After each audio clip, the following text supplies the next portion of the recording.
Okay, good evening, everyone. Oh, and there she is. Good evening, everyone. It is August 9th, 2022 at 7:02, and I'm going to call this regular meeting of the Willington Board of Education to order. We start our meetings with the Pledge of Allegiance, so if you'll join us, that would be great.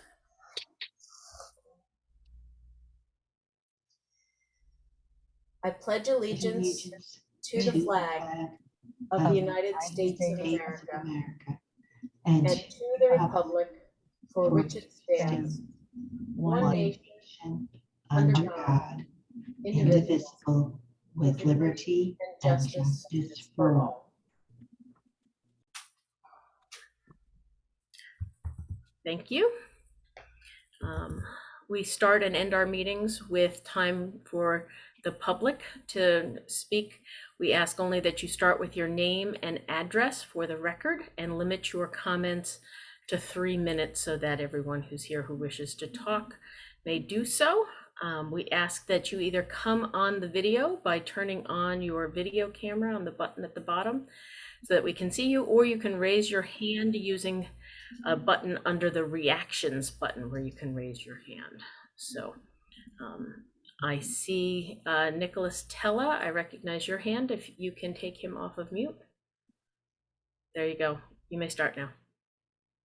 Hi, Nicholas Tella, 49 Myrtle. I just want to start off with there's a response from the chair saying what you are an activist for. I still haven't seen a response in regards to that.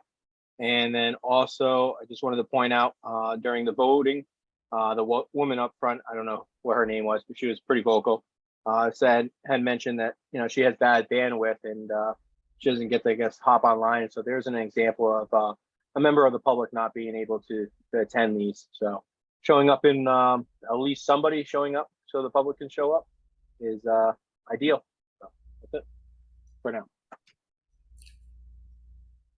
If there's anyone else who would like to speak, please raise your hand or come onto the video so we can recognize you.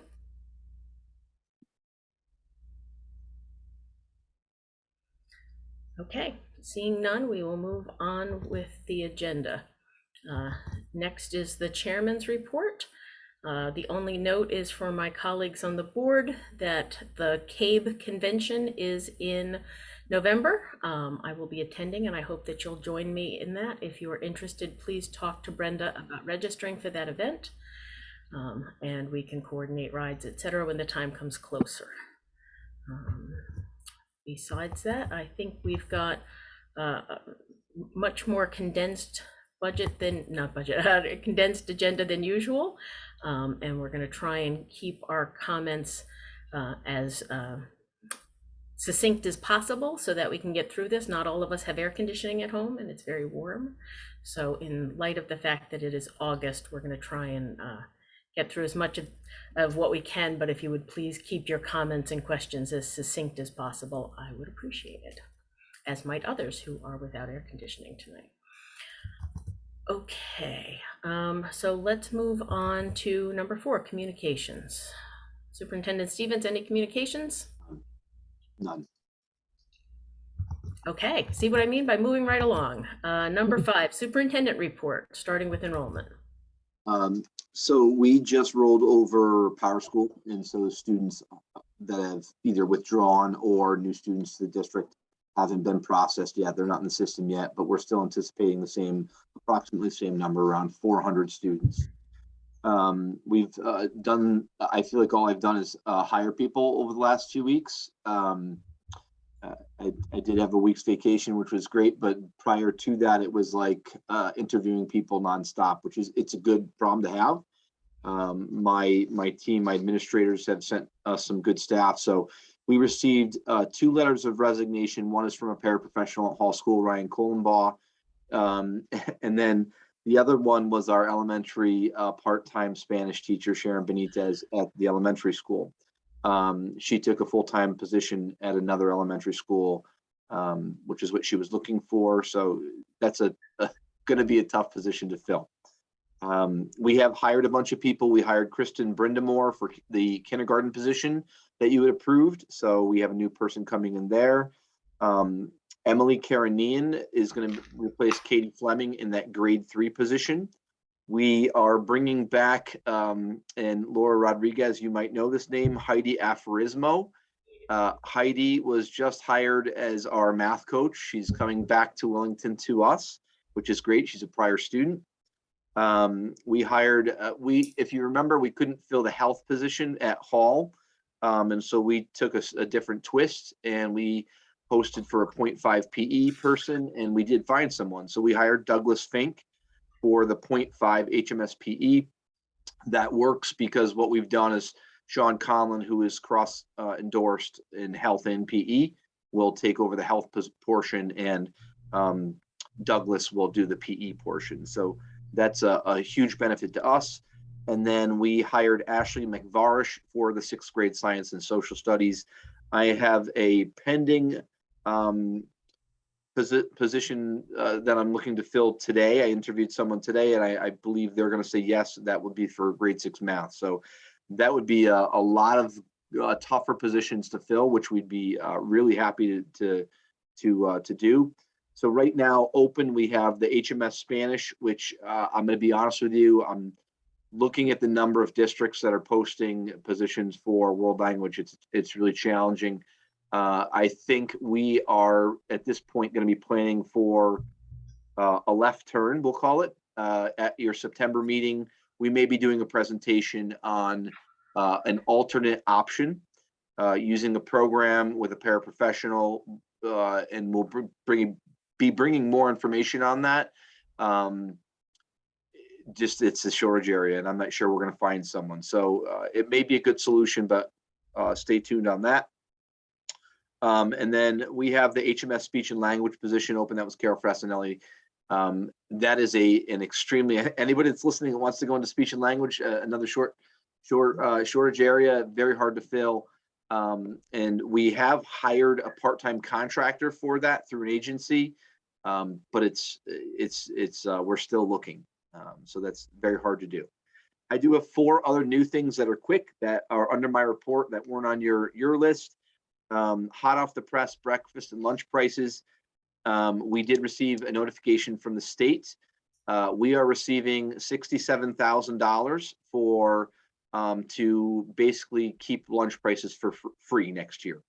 And so what will happen is we'll use those funds. Every district got a different amount, but we're completing the paperwork to keep it going. So it's $67,000, and basically there's no charge to our kids. We believe, we're running the numbers, but we believe it's going to, that 67,000 will make us through the year.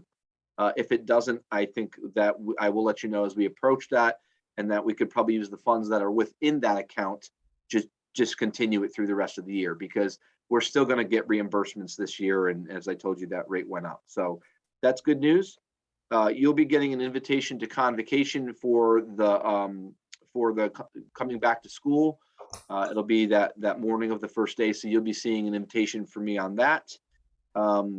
The after school, we've been waiting on this. The after school program, there's an innovation grant that just came out August 1st. The webinar, it seems like it was 5 days ago, but it was yesterday. The webinar was yesterday, so I sat through the webinar and we're processing that. And the innovation grant, the idea is that we would apply to start basically our own after school program. And based upon my raw numbers, it'd be about $150,000 per year, which is the cap of the grant. I've already had conversations with the rec department and human services, Jenny and Alan, and they would be interested in partnering on that, which would be good. So it's no small task, I will tell you that. However, that's in the works, hot off the press. And then the last thing is, I would say this is big news. It's exciting for our staff. Today, Erin Conley, she defended her dissertation. She is officially Dr. Erin Conley. So I have to say that she's been doing all this work and doing her dissertation at the same time. So I got to give a shout out to her and just congratulations to her. That's my report. Okay. Thank you so much. Any questions on those 2 issues, Anne? Two questions, Herb? Phil. One about Spanish. Is the middle school position full-time? Yes. Okay, I was wondering if we could combine the two and make a full-time position for someone. My second question, is breakfast also free, or does that just Yes. cover lunch? Thank you. Both. Good question. Yes, sorry. Breakfast and lunch. Herb, I saw Thank your you. hand. Phil, of the enrollment's approximately 400 distributed through Hall School and Center School. In the special education, how many special education students are part of that 400 and 504 or 502? I don't know that number And Herb, off the also, top of my head. Sorry. how many students do we have outplaced at the present time or beginning next year? I can get that information for you, Herb. I don't know of any new outplacements. I think we had 2 or 3 off the top of my head. I can get the numbers for you. Once all the enrollment's done at your September meeting, things will settle down. If you can wait till then, I will bring in the number of special education students that we have, students that have qualified, because students moving in, some of them may have special education or 504 needs. So I can bring, I don't have that data with me right now, but I can get it for you in September. Okay, that's fine. Thank you. Any others with questions on those two topics? Okay, then moving on. Next is our financial report for So I dare to say the financial report is boring in the month of August, just because it's a new budget, really. I'm really only going to talk about a couple programs because it's pretty consistent for where we would normally are this year. Obviously, with open positions, there's, you know, some of the salaries are not encumbered at this point in time, especially at Hall, just because we just hired some folks. Special ed's pretty consistent for this time of year.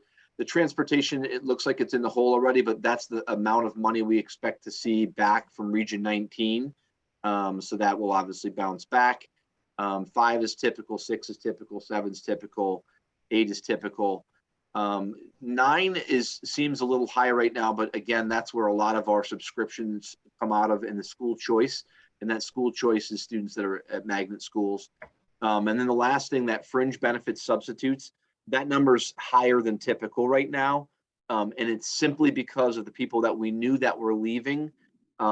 If they were taking benefits and we knew they were leaving early enough, there's no cost to them right now. But the people we've hired, when they take benefits, that will balance out. So we'll have a better understanding of where that number is. And it's really through the business office. I will say September we'll have a better idea. It just depends on how the hiring goes up to that point. So pretty straightforward snapshot of the budget at this point. Questions on the financial report? Herb?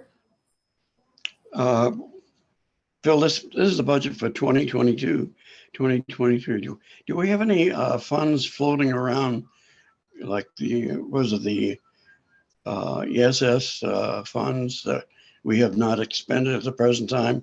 And if so, is that money allocated for anything, or are you going to come to the board to give us an opportunity to select where that money will be distributed? So all the grant funds at this point are assigned to things, have been assigned to things. I haven't given you an update on expenditures and where they are. I'm glad to do that, Herb. I can pull that information together. One of the next items on the agenda that's further down is utility staff. That's one of the areas that we're going to be using the remainder of the funds for. But for the most part, the ESSER 2, the ARP ESSER grants that we have, they're dedicated for things that are already written for the grants. And so the only grant that's fully expended, that was the very first grant that came out, I think it was the CRF grant, that was already fully expended, and Donna's already done the final report on it. That's where we had like the tents and masks, and we had the carports, things like that came out of there. Yeah, okay. The one thing, and I appreciated this feedback we got last time. Arthur Christensen is a parent, and had made a comment, I think it was in Public to Speak, was shared his disappointment that the board had not put forward anything as far as for the town's funding that they had. And we had done one thing. I shared that with him, but then I had a good exchange with him as far as, you know, he was trying to target how we could request some funds for students, particularly students, because obviously, you know, they don't see the joy out of some of the things that masks and carports and things like that. But I did speak to my administrative team. I've spoken to the custodians about our list of things that are CIP.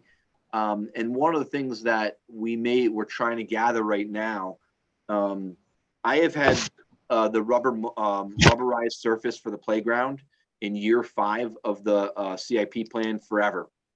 There's just other priorities well in advance of that. But that's one of those things that would allow us to keep the playground open almost year round, unless there's snow on it. And the reason for that is we have to close the playground when the ground freezes. But if we were to do that rubberized surface, we could keep the playground open. And so that's one of the things that we're trying to get updated quotes on, to see if that's something that we could bring to the town, if they would be willing to foot that bill, even if it's a portion of it, to do a portion of the playground. We could leave a portion of the playground open. And I see an absolute benefit to kids there. They would be absolutely in heaven being able to play on the playground in the wintertime. So, but that's kind of all the grants, Herb, at this point of where they're at. Okay. Other questions on the finance report?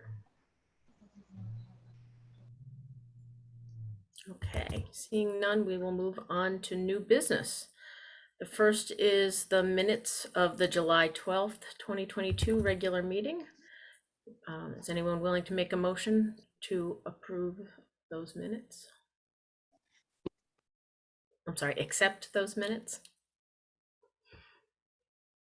I'll make a motion to accept the minutes from the July 12th, 2022 meeting.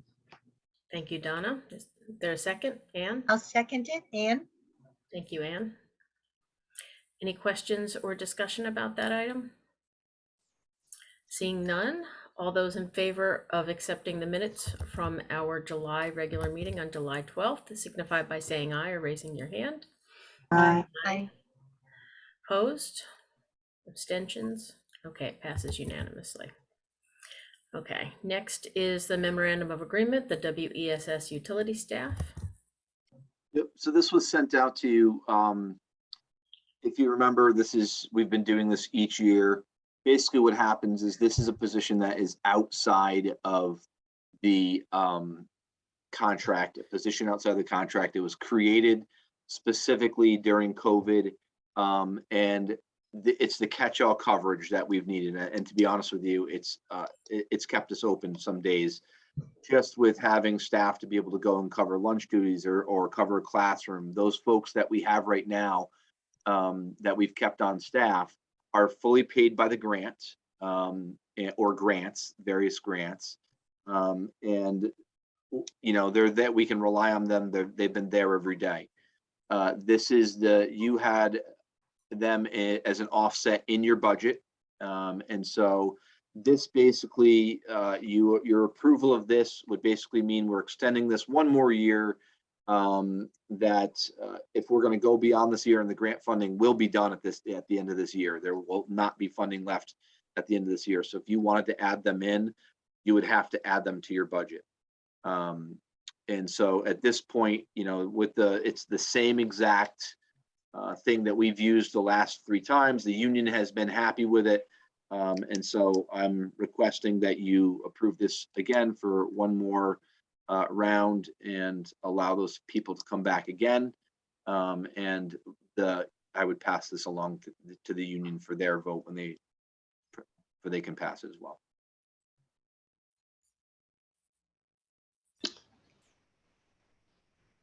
Can I make a motion, Michelle? Go right ahead, Herb. Okay, I make a motion that we that we agree to the memorandum agreement between the CSEA SEIU Local 2001 and Willington Board of Education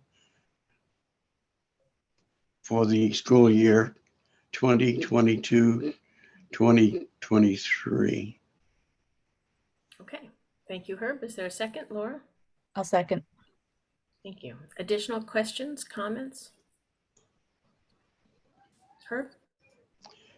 Yeah, on this memorandum agreement, this is a repeat of what we've been doing before, but I've been wondering, are these utility people, they're kind of doing a variety of tasks. Are they are they part of the security system for our schools for the current year, or are they performing other duties, clerical duties and bus duties and things of that kind? And also, are we paying, at what level are we paying them at? Is it the Yep. professional? So there's a position in the contract called duty clerical aid, and their salary matches that salary. So it was Okay. where they agreed to come in at. To be honest with you, I think it's the lowest salary group in that group. In that group, And the union this agreed to that, contract. did they? Say that again, Herb. The union agreed to that, did they? Correct. And this group that this union group is made up of nurses, paraprofessionals, secretaries, custodians. I mean, it's quite a group. And so that's where they fall into this. I think it's a reasonable rate. And to be honest with you, we've done very well with the people that have done the work. And to answer your first question, they do a little bit of everything.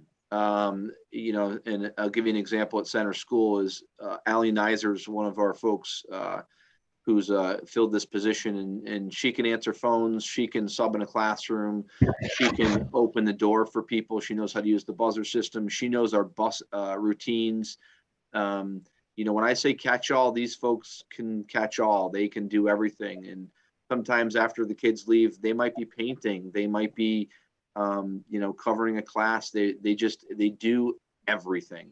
The biggest thing, why these are critical is when we have people that are out and need to be out for days because they're sick, finding coverage is really hard. And with these people in place, it's like they just slide right in and they make it happen. So like I said, I think they've kept us open. So are they security? No, they're always doing something, but they're very aware of our security procedures. Okay. Additional questions? Okay, seeing none, we'll move to a vote. All those in favor of approving the extension of the contract for the utility staff signify by saying aye or raising your hand. Aye. Aye. Opposed? Abstentions? Passes unanimously. Okay. Thank you. Let me go back to the agenda, and next on our list is old business, which is the educational specifications for the school building committee. Thank you for the utility staff, by the way. So I'm going to share my screen. Okay, so let me just get you all in a place where I can see you for a second. 1 second. Okay, so this is I want to do a quick recap. We went through the square footage last time, and we had thought we were going to do a special meeting, and I'd only heard from a couple people, so I figured with a shorter agenda tonight, we could get through some of these things. So we're going to get into some of the real specific spaces tonight, but I wanted to start back of where we were. So if you remember, we went through the square footage for all the different spaces, whether they're academic, and you remember the total square footage that we had come up with was the 82,834. And so I had asked 3 specific questions. One was about locker rooms, I think. One was about the extra classroom, and the last one was about the auditorium. And so we've made some adjustments now, but now I have more questions for you to start.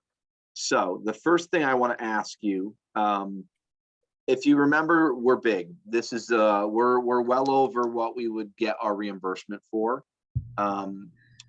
What I will tell you is this is in one of the opportunities, and I've gone through this 1,000 times. I'm going to show you two things that we could consider in removing 1,600 square feet. And it's a drop in the bucket, but it's something. The first thing I'm going to share with you is we've added in an auditorium now. And so with that auditorium, I believe you would be able to remove this 800 square feet for chorus room on the stage. Or what you could do is you could leave it. And the chorus teacher would have their own space. What I'll tell you is currently in this, there is an instrumental band room, and then there's a general music room. Those are already in there. So in my opinion, this is an addition that is beyond what we would have now. And so we might have a harder time defending that to the state as far as reimbursement goes.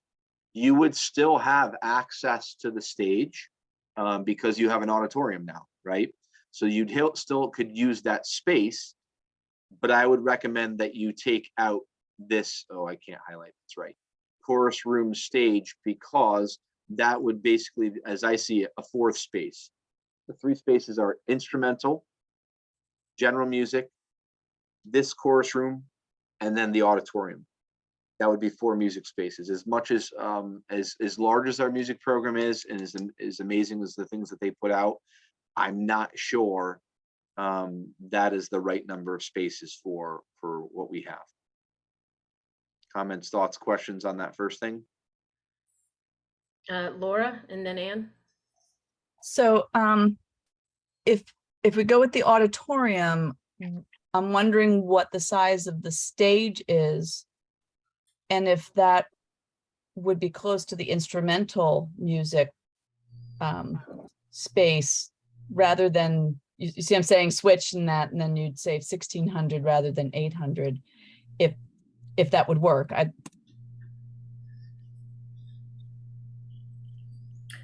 question. Laura, I don't know that answer. So Laura, you're saying you could instead of cutting the chorus room, you would cut the instrumental music and make the instrumental music on the stage coexistent with the stage. Okay. Right. Yeah. And Laura, it's actually, you'd be closer to 1880 because you have to include those practice rooms in the instrument storage because they're in addition to. But I hadn't thought about that. I can ask Scott Pellman about that. Okay. Ann, I saw your hand next. Phil, did you check with the music teachers to see their preference? I have not had that conversation with them Okay. just because everyone's away. The conversation I did have with them was about the auditorium. Okay, great. Thank you.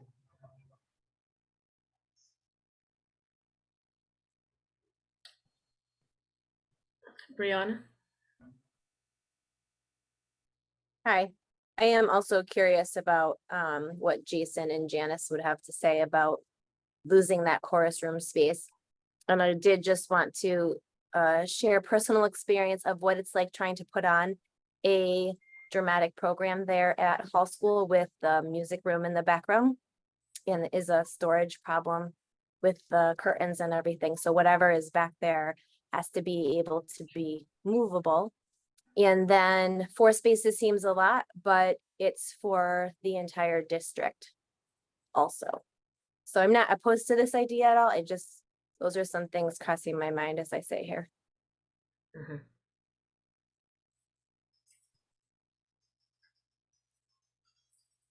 Donna? I am a little concerned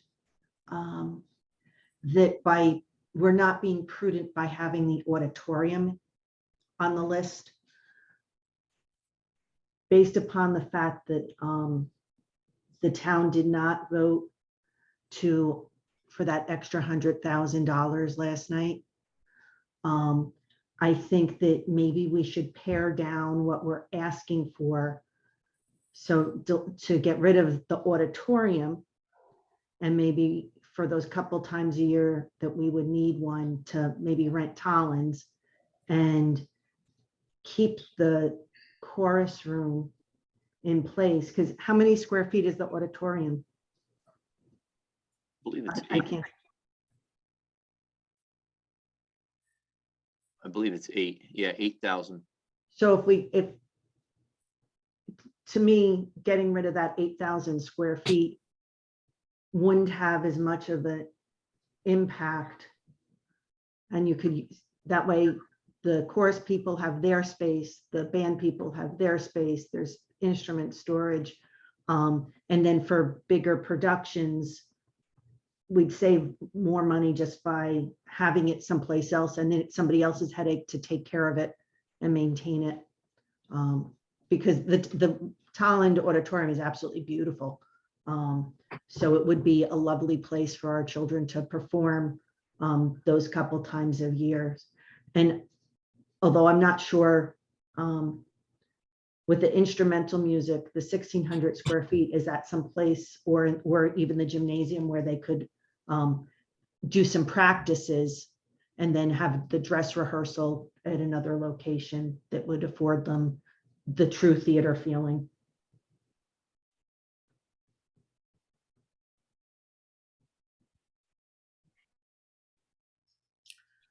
Other comments and questions?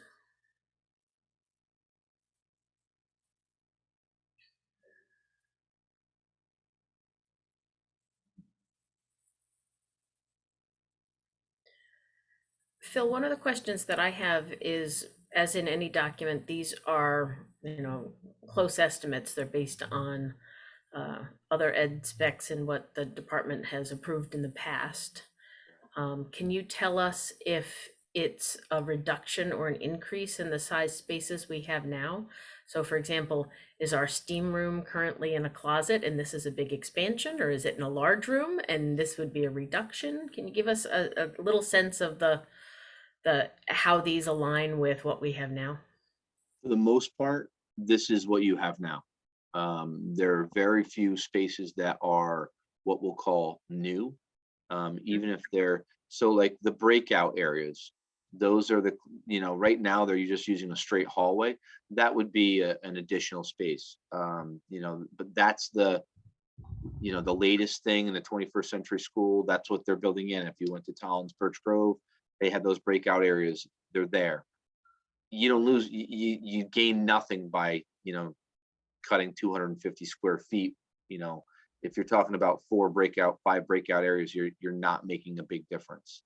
And The those are resource flexible spaces that can be used for multiple purposes, right? Correct. Okay. Classrooms are pretty much the same. There's no additional, spaces as far as like resource special ed. We have a steam room right now. We have, and this is the challenge of again, blending 2 schools together, where we're using all the spaces at Hall. We're using those spaces for programs. And so, foreign language has a room. There's an art room. There's a, STEAM room. There's science labs. There's intervention spaces. This right here might be an additional 800 square feet. But right now, that would be for the district. This is something that I'm looking at right below that, the intervention room, because that would be one intervention room for pre-K through 8th grade. I was trying to leave it at 800 square feet as the quote unquote extra classroom if there was a need for, enrollment jumps, because you can do something with 800 square feet. As you know, that's an issue. If you break it into 2 sections into 400 square feet, it's probably better for intervention, because maybe you can do a reading room and one could be a math room. But the problem is, as soon as you put it in 400, you can no longer use it as a full classroom. And so things like that, this is probably what they have space wise, 800 square feet. But it's, it's not in one space right now. School-based health, the health room is right. The offices are right. It's really the biggest change is the auditorium. The killers in square footage are cafeteria, gym, and auditorium. Those are your killers. Those are the ones that eat up the biggest square footage. Well, you have to have, if you're gonna have a middle school, you have to have a middle school gym to be able to play basketball in, and it's got to be big enough to do that. So, you know, that's 7,200 square feet. You got an 8,000 square foot auditorium, and you got 2,600 square feet for cafeteria. Even if you did a smaller cafeteria and did additional waves, you're not going to buy that much square footage. You might buy 600 square feet. You're not going to buy that much. So the cafeteria typical design right now for buildings is 3 waves of 150 students, each wave of having 150 students. There are obviously schools that have larger cafeterias that can have more kids, but there's really not extra in this. It's what you currently have. Even the learning commons here, it's just in one space. So right now there's a library that's over 800 square feet. There's the maker space is space, and then the TV studio. So when you're talking about is that a bigger space? It's really just 3 combined into 1. So overall, no. I mean, the answer is no. This is what you need space wise, and that's why when you hear me say, and I don't want to sound like I'm targeting a program. I'm trying to target square footage as some options. And if the auditorium is an additional, it's like, this is the what if game. And I don't know how this works on a referendum, but if you do a 2-question referendum, whether it's a renovation or a new school, and then the second question is, if it passes, would you also approve the auditorium or not, right? If it doesn't pass, then this chorus room stage has to stay, right? If it does pass, that goes away. And so maybe we just need to write the ed spec that way. And I could leave it in here as part of the square footage and just say that if the auditorium passes, this goes away, and just put that into the notes. I could do that. Can you tell me what the total overall square footage is at the bottom when you add everything up? 82,834. 82,834. So you're really talking 1%. Yeah. So at this point we're at the margins, looking at what might be there. I would think that Brianna's point about trying to use space in both ways might be that we don't save as much space as we think we do there. So we'd have to do a little bit more research to know if we could, for example, still use the auditorium for a presentation. If there was also, what if the presentation is only for elementary age kids and it's not as appropriate for middle school kids? What if the middle school kids would have music at that time? Like, what are the trade-offs that we would have to have? There's not in that. And anybody who's on the SBC committee and walked Birch Grove, I mean, maybe I'm missing the boat, but there was a gym full of kids behind a closed door stage, and we were on the stage, and the stage was set up as a classroom. During performance time, would that be hard to move things? Sure, but there's always trade-off in space in doing that. But it was a large space. It might have been larger than a classroom, but you could not hear. It was a soundproof wall. You couldn't hear the kids. You could hear the kids through the doorway because the doorway was open, but you couldn't hear them through the soundproof wall, the barrier that went across. Okay. I don't know if it's as big as 1,800 square feet with Laura's concept of the band though. Tracy and then Donna. Phil, when I read these again today and then just reading what you have now, I'm not seeing where this other general music room is. Can you show me that? I'm missing it. It was on that first slide. Did I miss it? Yeah, you were there. It's back with instrumental. Instrumental music right there. And then this room right here. And I thought there was a music in And then there. the auditorium, because I'm not seeing the music one, so I was wondering, is that instrumental? You know what? It's up 1600 here. Two things? Tracy, it's up here, Tracy. Hold on. I'm not used to reading ed specs. Oh, I saw it. Film room art, steam prep.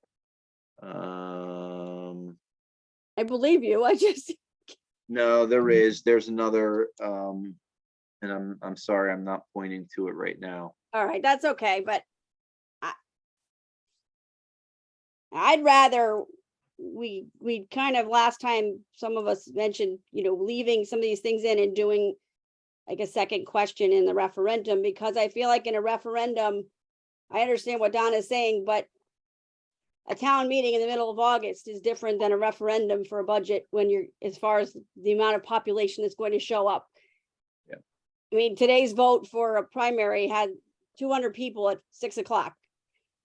It's not the same as how many you're going to get for a referendum, even though our voter turnout was never fantastic. It's still more. So I'd rather do a vote, leave the things, our wishes in, which aren't really much bigger than what we already have now or what we need, and then have a 2-question vote than to take things out before it goes to the state for approval, for review.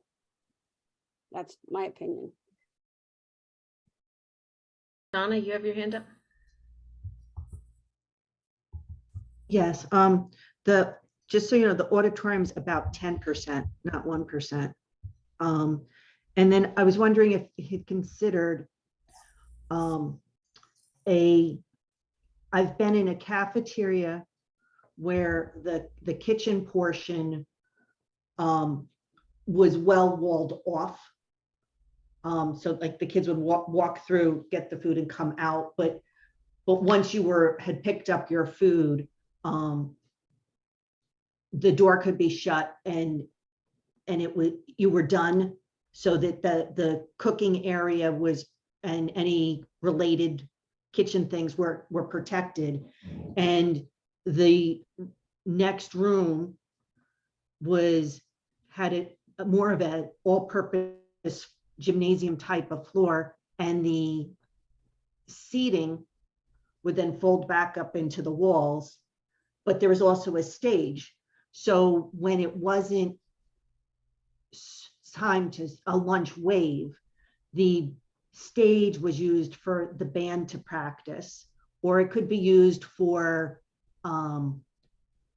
any all-purpose room kind of thing. But that was the space had so many uses. If it was an extra rainy day, you could have indoor recess there, or something like that. There was just other options for it, so it had multiple uses. The kitchen was kind of on one end, the stage with the curtains and storage underneath the stage was at the other end, and then in the middle was this big area. It didn't necessarily, I don't remember if it had like retractable basketball hoops or anything like that, but it was still, an area that kids could play in. You could do physical activity and that way. So it gave a lot more use to the space, and it just wouldn't be able to be used during the eating of lunch, but it wouldn't impact during food prep time or food cleanup time at all. Donna, just to clarify, the 800 is less than 1% of the total square footage of the entire school. I wasn't comparing it to the auditorium. Oh, no, I was talking about I thought you meant that the auditorium was only 1%. No, that I was talking about what we're talking about here is the should we combine the 800 square foot of one of these chorus rooms or stages rather than the 8,000. I was talking the 800. Okay, I apologize. I misunderstood. That's okay. I just wanted to clarify. Yep. We're talking about 2 different rooms, which is why we get 2 different percentages. But anyway, that's a thought that the band could practice, during food prep, lunch, not during lunches.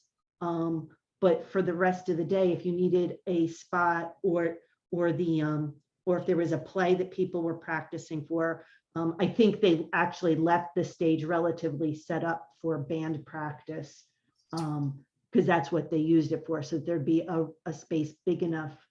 But it's a thought, because I think we need to get the square footage down, but still make it a fully functioning school. Laura, I see your hand. Yeah.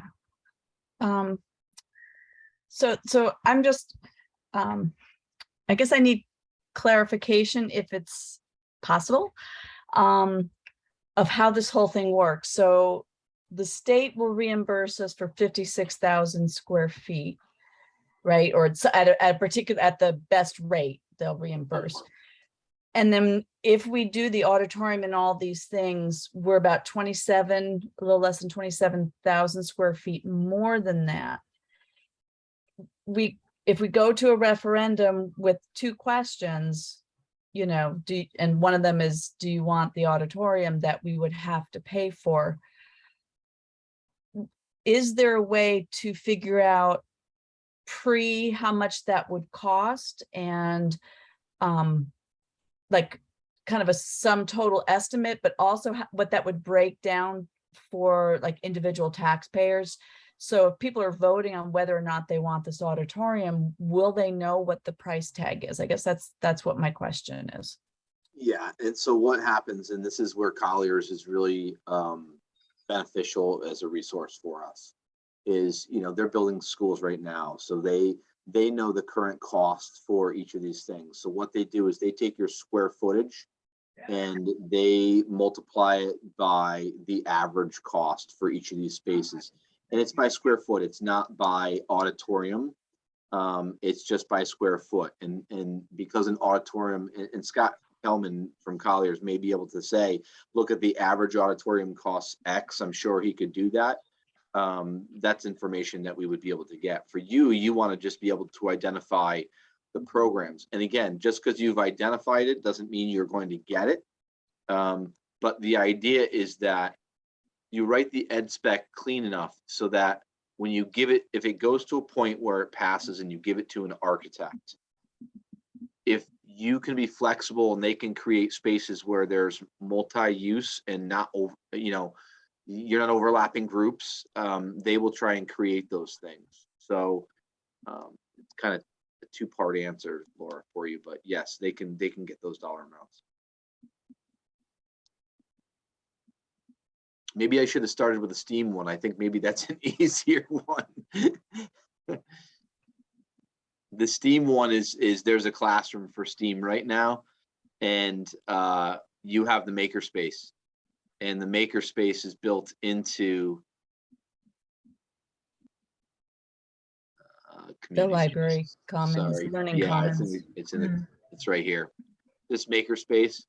So that's another thing that I caught recently that I wanted to look at, because this 2,400 square feet doesn't mean it's wide open. It's just that commons. There could be 700 square foot makerspace room that's at part of that learning commons.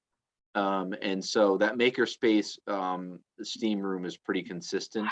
And so that's something I've actually wanted to bring back to my administrators. If that's something that, again, you're cutting 1%, but it's still 800 square feet.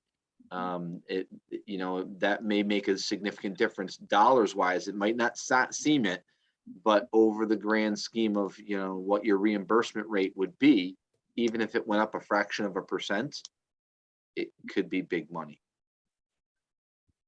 And it's also that we're not losing the content.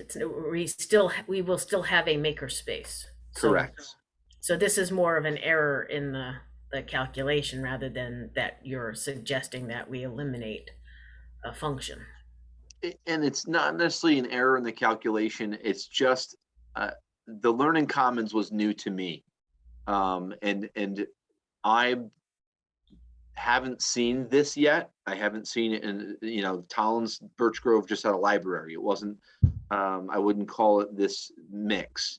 We would be creating this learning commons space. And so I want to confirm with Scott Pellman that in this picture that, and this is the 21st century school, that is this just an open room, or, and there's a cove for a TV studio, or is it, you know, it's one entrance to a grand room and it's like there's, you know, there's a room off one side that's the TV studio, there's a room off the back that's the makerspace, and the rest is the library. That's what I want to confirm. If that's the case, then I absolutely think this STEAM room goes away. Right, that would be my major concern, because honestly, there should be a lot of project-based learning happening in a maker space, and that is not quiet. And it's not conducive to quiet reading that you might want to have a quiet space for a library. So whether we include the maker space in the learning commons or it's a separate space, you know, we would still subtract 800 square feet maybe, but it might be a separate room rather than having such a large learning commons. They could be right next to each other, but again, there needs to be some significant sound insulation there. Brianna and then Donna. Donna was first. Oh, okay, Donna. Oh, actually, Phil, can you scroll back up to where it had that learning, the library learning commons? Because I think Michelle just made a really important point. You know, TV studios, although they generate a fair amount of noise, they do need to have a quiet environment. So the only sound you're dealing with is the sound that they're making versus what's going on around them. And I would think the same with the library. And if the maker space tends to be interactive experiments, building stuff, welding stuff, hammering, make whatever noise is involved, it almost, and probably a lot messier. It may not do well to be with TV equipment, studio equipment, or library books or computers that might be in the library. I would think you'd want that space where whatever happens to not literally blow up, but kind of blow up and messing, would be away from those sensitive kinds of things. And also just the sheer amount of noise, and that way. And I'm not sure when you're looking at this, I'm not really sure what the difference is between what would be happening in the STEAM and what would be happening in the makerspace. But if the classes are such that they kind of happen simultaneously and you need two spaces for that at the same time, I'm not sure room usage, if it's feasible to make the STEAM and the makers just one spot as far as use goes. So that's something you'll have to find out. Brianna. Bill, I don't mean for this to sound rude in any way, but why do we need that STEAM space? Say that again. Why do we need the STEAM What? space? Yeah. What happens there that cannot happen in a classroom or in the makerspace? So and this is something that the state will look at, is if you have a room that's used, you know, 3 out of the 6 hours a day or 7 hours a day, how can you use that room more? They'll look at those things. The challenge of a STEAM room is right now the STEAM room has it has a cooking space in it. It has a full kitchen. It has, you know, the Lego robotics pieces. You know, Donna's point of hammering and all those things. Those classrooms are not set up for that. So you could bring some of those things in, but it would be become more of a maker space that is not as necessarily STEAM and banging things, but more crafty, I would say, than it would be what it is now. I mean, there's not going to be a kitchen. You don't have the kitchen into the classroom. So the cooking concept goes away. You know, the robotics, they were pulling apart motors and things, and I'm not sure you want that in a classroom. Okay, thanks.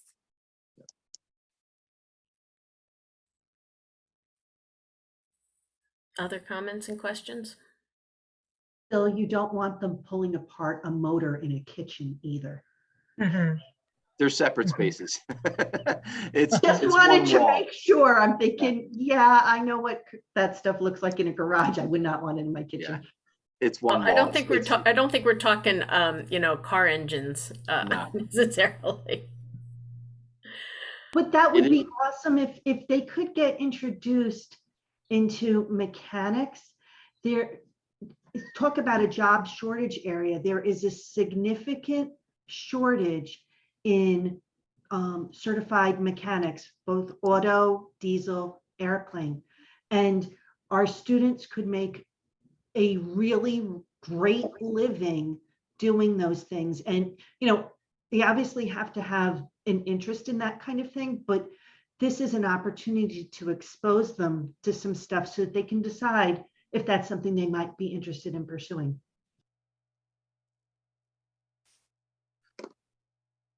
Without COVID, Donna, this is something that I would have also been pushing to bring community members in, to be honest with you. Because this is the STEAM concept is a perfect way. I mean, I could call up Rick, at Frank Motors and say, hey, can you come down and show the kids X, Y, and Z as part of a class? And I'm sure he'd be willing to do that. So, there's community members that we could engage as part of that process. It's been hard during COVID, but yeah, that's the reason that space is important to me. Anne? Having listened to all of that, it sounds as if maybe that steam room / makerspace needs to be its own separate room somewhere else away from the learning commons, for quiet purposes. But perhaps you could still have your TV studio right there, and that when it's not being used, there might be some extra space around it that could expand the library just a little, but yet have it so it could be shut off if you are on the air. I'll talk to Scott about this. I'm curious to know what square footage with other projects that they've done. What are we saving for square footage? I really don't know that answer at this point in time. So, I'm making the makerspace in my brain an 800 square foot space. I'm making the TV studio a 500 or 600 square foot space, and the remainder I'm putting as the library. I want to find out if that's what he's doing. Or is he's going, no, the TV studio is 200 square feet. You don't need anything for that. The maker space is a 400 and the rest, you need the library space. I will gather that information. I'll bring that back to you so we can get some more information. But I agree. I think that's some good comments that, I think Amy Redding would say, if they are going to be banging nails and things in that space, that might not be the best place for that learning commons, unless it was really insulated sound way, which you can do, but doors are also only so good. Right. Okay, should I move along? Please do. All right, so let's get in the weeds. This is going to be the start, and we're going to go through about 10 pages. And this is based upon, just as a quick, where's this coming from? So if you look at pre-K, half-day program, 956 square feet plus, each includes a bathroom, there's 2 classrooms. And where does that come from? That comes from directly up top. It matches this. So if we look at the academic spaces, there are 4 total, 2 are pre-K, 2 are K, okay? They're 900 square feet. So when you come down here, now we're going to talk about what are the specifics for that space, what's in that space, okay? And this is where you really need to make sure whatever you put in here is what you're looking for programmatically. So each of these is basically broken down into access, bathroom, sinks, storage for teachers and classroom, lighting, flooring, what the displays look like in the room, the furniture, if there's any special equipment, any technology, and there's actually a separate section for technology that's kind of building wide and more specific than this, and then computers, okay? So this exists for each of these things. We're gonna go through the general program today for kind of an elementary group of rooms, the middle school group of rooms, pre-KK, and some of the unified arts classes. Okay, that's my goal without going overwhelmed. Michelle, you're muted. That means you're gonna have to talk really quick. I will, don't worry. Okay. I think once you see that once I explain it once, you're gonna see it in the second space and go, okay, I get it. All right, so we've talked about ground level access as an important piece, okay? So that is these elementary rooms, it's gotta be built into the plan. They know that for fire code, but it's written on here. So access, ground level, direct access to play area if possible, is written in there. The bathrooms for pre-K are in the classrooms. They're, at the appropriate height, and space-wise, we say close proximity to school, nurse, and office area. This actually is written in the wrong area. It's supposed to be under access. I will use that. But the idea is that those students don't have to walk far.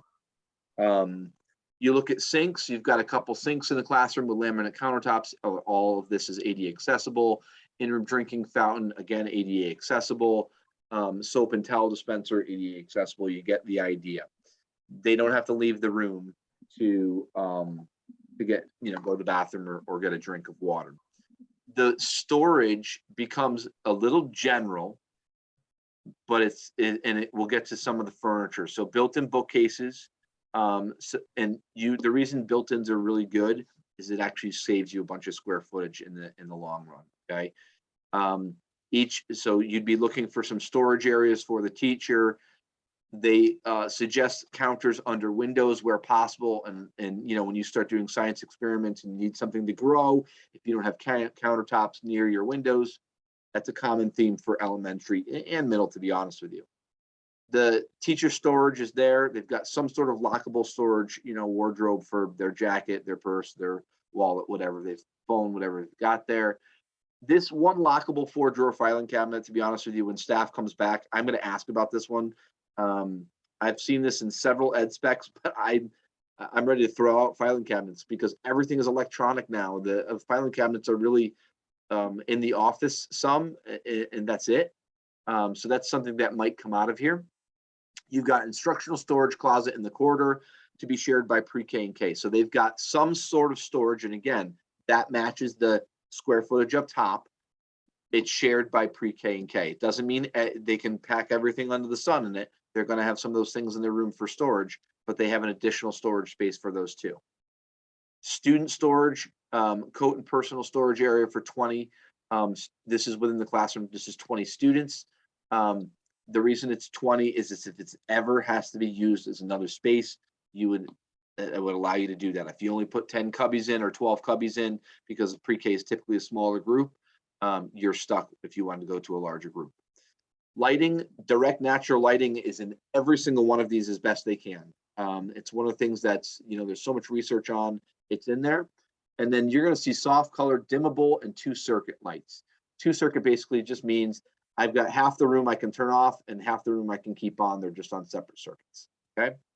The flooring is, you've got on here vinyl, enhanced tile, and 2 area rugs per room. So the idea behind the area rugs, they're significantly cheaper to replace, number one, but you can move them where you want, allow some flexibility to set up, but it also allows you to wash those floors more often when they're vinyl. It's so funny, there's no consistency in this. Some teachers absolutely want their rug all over the room. Some teachers, and I'm talking about pre-K and K, some teachers want 100% tile. This is the best of both worlds. You'd have the tile space or the vinyl space, and then you'd have the area rugs. Okay, you'd have a whiteboard in the room, bulletin boards throughout the classrooms walls, and the whiteboard is probably going to be on either side of a Promethean board. You're going to see that comment in others. As far as student furniture, you've got 2 kidney-shaped tables, 5 chairs each. You've got 5 tables and chairs to accommodate up to 20 students. A variety of flexible seating for students. And we talk about flexible seating, we're talking about different styles of chairs, stools, wobble stools, floor pads, just where kids can do activities. Sometimes they need to sit at a table, sometimes they need to sit at a floor, sometimes they need to stand. The idea is that we have those options. In Tolland, those teachers had a selection they could choose from, and they picked for their classroom. The teacher furniture is a stand-up conventional workstation, possibly built in to save space.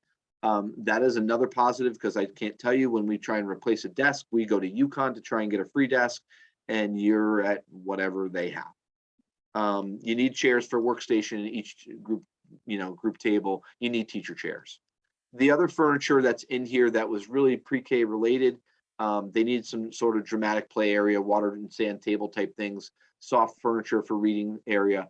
This is information that, again, I'll bring back to the pre-K teacher and see if I'm missing something, but based on the fact that we just had a flood and that we just replaced all that furniture, these are the types of things that are being used. The special needs equipment, because remember, this is a 50-50 program, meaning 50% identified special education needs and 50% peer models.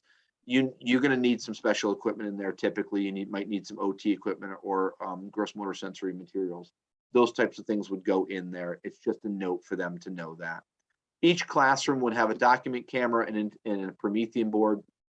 And then you would put, for computers, you just put an iPad for each student, and not for, and you're probably looking at 12 or 14 in this situation, and then a teacher computer, which is the laptop. So this gives you, and I spoke as fast as I could, this gives you a snapshot of the pre-K room. Let me go through the kindergarten, and it's not, again, it's not every single detail, but it's a lot. Brianna has a lot to add based upon her smile. And what I want to do is just show you the same concept for kindergarten now. So you've got the classrooms in there, same thing, ground level, access, close proximity. You've got the toilets, again, in the classrooms. You've got the sinks, same thing, built-in storage areas, counters, same level of teacher storage. You've got the same level of student storage, same lighting, same flooring, same displays, basically the same exact furniture. It has a little bit more for up to 22 students. The teacher furniture is the same. The other furniture, some of that OT, PT stuff did come out, and the water station table came out, but for the most part, it's consistent. And again, the iPads really go through first grade. So again, for early elementary, pre-KK, this is what you're looking at. What would you like me to adjust, add? What questions do you have on these two? I see Anne's hand first. Phil, do we also have an OT PT room somewhere else in the building? Yes. Okay, very good. Separate, Thank yep. you. So, okay. Donna? I must admit that I am anti-sand in the house. So I kind of question a sand table in the building. I can understand maybe having one on the playground. Water is really easy to clean up, but sand is something you live with for what is almost as bad as glitter. So I would question the sanity of having a sand table inside the classroom, although I think it would be a lot of fun to have one for outside. Brianna? Speak. Well, then call me crazy, because I clean up a sand table almost every day. It's really useful for kids that are tactile to have something that they can A put lot their of hands in tactile and value. learn their letters that way. Yeah. Yes, and we use it for lots of exploratory usage also. I just want to ask about changing tables in those bathrooms, and wondering if our board might consider becoming NIAC accredited at some point, because if so, those are some things I'm going to keep in mind as far as things we'll need. I think NIAC accreditation is a valuable standard to look at. So we should consider what those best practices are when looking at these particular classrooms.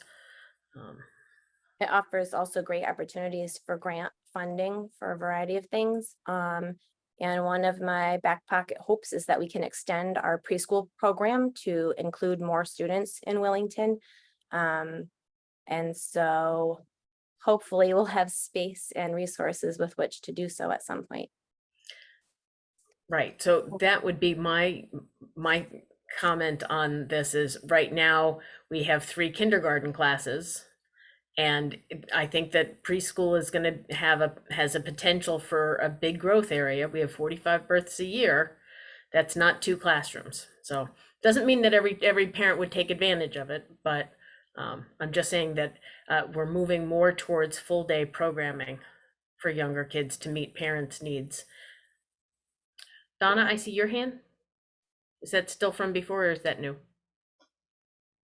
I apologize. I didn't realize it didn't go down. No, that's okay. Sometimes it's hard for me. I don't notice if they go down and go back up again. Go ahead, Ann. Michelle, in response to what you just said, I think it's very possible that within the next 5 years or so, universal pre-K will become a thing, so that we then have as many pre-K classrooms as we have kindergarten, first, second, third. One suggestion is if when we're designing the building, we make sure we have some space, that if we could add some kind of an addition if that did happen and we did not have enough classroom space. Just a thought. Thanks, Ann. I think that's a great compromise so that there'd be room in that, especially since that has ground level access for that. I have a more generic question, and I'm not sure if it's handled on a school-wide question. As the daughter of an electrician, I'm always concerned about the number of electrical outlets in any one place, and if everybody's going to have computers and laptops and iPads and things that need charging, there's never enough electrical outlets. Yep, that's in the general, there's That's an true. overall general tech. And let me tell you, that's one of the biggest things we are missing right now. Front of the room and back of the room. That's what we Yep. have. And I also think a question about storage for those computers. There might be times that you want them, if we're doing that on a cart or, yeah. Herb, I see your hand. Yeah, Phil, on most of the material that you've been presenting, we're dealing with the square footage and classrooms and things like that. I was wondering about the mechanical appliances, boiler room, air conditioning, the size and shape of windows, ventilation and things of that kind. That's not being addressed here. Is that something that the architect or the engineers will be developing? And do we have a say in any of those particular items? So it's not in this chart, but there is a section that gets to those items. Heating and cooling and what your options are. We'll get to it. Yeah. Okay. Not tonight, but we will get to it. Okay. The one other piece is, if you would just scroll up a little bit. Okay, right there. The student storage, you had written that you wanted the bookshelves built in, but student storage can also be built-ins. The more built-ins we do, especially things that are, can be, especially for the younger kids, attached to the walls, there's less climbing, less worry about things tipping over, less having to secure bookcases, etc., to the walls anyway. So of course, at this point we've got like an octagon room with, everything's all walls because we're building everything in, but if possible. Yep. Okay, shall we move on? Yeah, so you get the idea now. So grades 1 through 4, these classrooms are a little bit smaller just because of the bathroom was in the other one. So these are 800 square feet. Again, ground level required for grade 1, not required for grade 2, 3, and 4, but you want to have them close to an elementary playground. So still close to nurse's office and the office area. If you saw Collins, this is a long walk. I would also say this, we would hope it would be central. And that's something that we have in the office section, administrative section, that we requested in the ed spec, that I wrote that in there, that we would want that central, the office would be central. The bathrooms here are not in classrooms anymore. So multi-stall toilet rooms, ADA compliant. in close proximity to the classrooms. Again, you've got the sinks, you've got in-room drinking fountains, you've got soap and towel dispensers, same thing for classroom storage, same thing for the teacher storage. Here, they're sharing an instructional closet. So they have their classroom storage, but they also have a storage area for the grades 1 through 4. It's a shared space. The student storage is in there. It's a personal storage cubbies within the classroom. And I can add the built-in for that as well. And there's also storage for learning materials built into this. Same thing for the lighting, same thing for the flooring, same thing for the display, same thing for the student furniture. Obviously the furniture grows a little bit. It's a little bit larger. It's not that it's the same exact furniture, but same concept. Same thing for teacher furniture and other furniture. This is where the Chromebook cart comes into 2nd through 4th. And so I'm going to add iPad cart. Michelle, I just wrote that down for the other one. But in the computers, we have the Chromebook cart for each student, grades 2 through 4, an iPad for each student, grade 1, and then the teacher computer. And that's 1 each. So again, you get a sense of, think about the pictures I've shown you with built-ins and what the floor space looks like and the variety of furniture. That's what you're looking at. And again, the plugs are not, electric is not part of this. What the Wi-Fi looks like, that's a totally different section. Anne? Oh, you're on mute. One suggestion, under the windows, that's a great place for either bookshelves or cupboards. Maybe bookshelves are a little more open without the doors on them. Yeah, some of the furniture, and I can't remember where I wrote this, some of the furniture is the art room, is open and some of it has doors. Mm-hmm. So not all of it is, it's still storage, but it's not all closed storage. And you want the balance, because the open storage is really instructional materials that you want students to go grabbing and go, and other things that you're storing that you want closed in a way. So it's a balance of both. I can write that in though. Oh, Anne, you went on mute again. Yeah, I was thinking of under the windows, Phil. That's a great place to squeeze in some more storage. Brianna? I'm trying to only use, 10 chips here in my comments. Okay, it will be helpful if the whiteboards are magnetic. Some are not, so you have to be careful about that. And then I want to say once more about the changing tables, that it's not just preschoolers who need them. Sometimes you have older, larger students who need them as well. So somewhere in other bathrooms, we need to make sure there's something for a larger child or student. I would say 1 through 4 is probably going to use nurse's office, and that's where I have the changing table. And I also have a changing table in the community bathrooms that are outside the gym space. Awesome, thank you.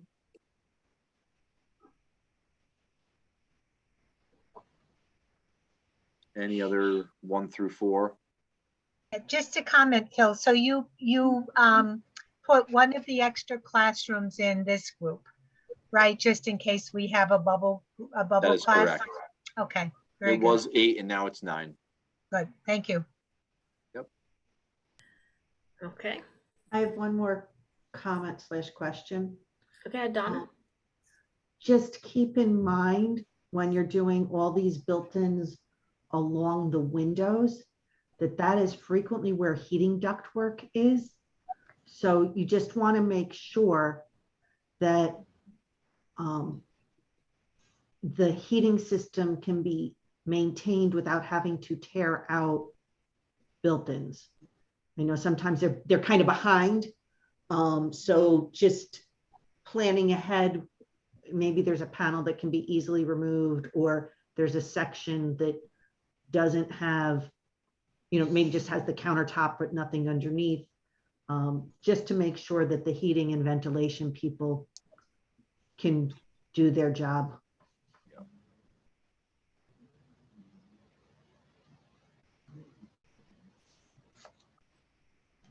Rolling along, 5 through 8. Yep. again, general classrooms, there's 10. This is your ELA, math, and social studies rooms, okay?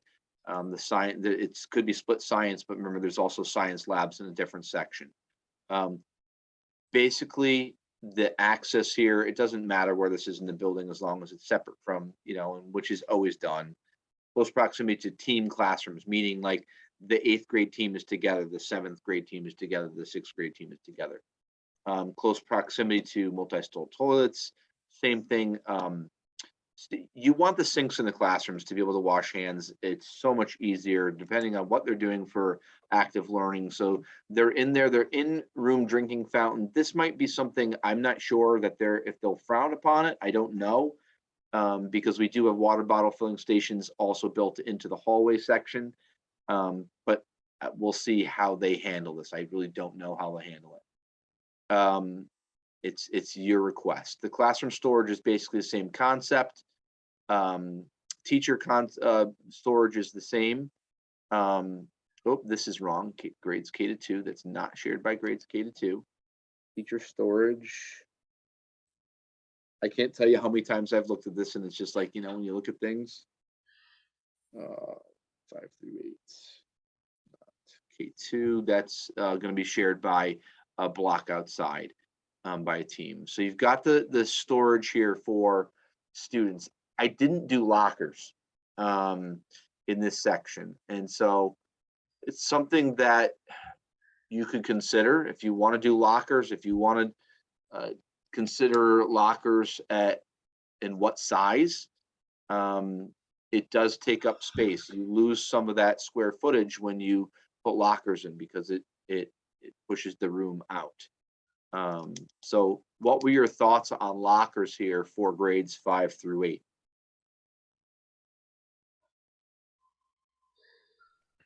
So what's the difference in size between these cubbies and a locker? I mean, if it's going to hold their coat and personal items, maybe their lunch bag or books for other classes or something like that. I mean, what would be the difference between making those lockers in the classroom versus like a hallway locker versus the cubbies? Yeah, the cubbies are more like the 18 inches wide. It's if you remember, like I see this as 3 locker types, like the cube, which is really small, right? It's a small square. It's probably 10 by 10. It's not what I'm talking about. You've got the really skinny lockers that are taller. They might be 48 inches tall or something like that, but they're only 6 inches wide. I think those are terrible for middle school kids now because they can't put their stuff in their backpacks and they can't get it in there. The cubbies are similar to a medium-sized locker, which is a little bit wider. It might be 16 inches wider, but it's not as tall as those skinny lockers. It might be 36 tall. And so that's, if I'm going to advocate for a locker size, that's what I'm going to advocate for. Those are the ones, when I walk the middle school and I see, the students trying to use those narrow lockers, it's just like, they're elbowing things to get in there. It doesn't work. I think there's pros and cons to exterior lockers. It's absolutely a harder supervision thing. It's a kid goes to the bathroom for something and they can be at their locker, as opposed to cubbies that are open in a classroom. Easy to observe. So couldn't I mean, this is back in the dark ages, but we had lockers in our classroom and they were wide. It was in the classroom, so you could lock it with a lock if you wanted, so not everybody could go in it, but it wasn't in the hallway taking up more space. I was just thinking about wherever you're putting these cubbies, if you put lockers in the same spot as the cubbies and that they were appropriate width, that might, it's not taking up hallway space, it's just replacing cubby space. Brianna, you have your hand up. students sometimes need to go get their personal items during a class period. And because those students change classes, teachers might be in the middle of teaching a 6th grade math lesson, but a child in that teacher's homeroom might need to come back and get something. So if they're going in the classroom, they're disrupting the entire class, banging around a metal locker and trying to get their stuff out. So for that reason, I would more vote for the hallway option, even though I understand the observation of what exactly is going on out there is a bit more difficult. And what happened with the locker room for the gym? It's in there. Okay, because I'm a mom. I have sent my children to school with giant bags of snow clothes. I have sent them with snow clothes and an instrument. We have all had boots on, but then of course she wants to change into her new high heels when she gets to the 3rd grade classroom, etc. Blah, blah, blah. If you know my kids, you know what I mean. So I'm just trying to think from a parent perspective, from a kid perspective, what makes this easiest? And then, yeah, the shape of those lockers are horrible. Brianna, the thought for me was not for the student to leave their items in their homeroom, but to bring their items with them as they travel. So they put everything in their backpack. So as they travel, they just bring their backpack to the next class. There's an open cubby, they can drop it in there. They leave that class, they take that backpack with them, they go.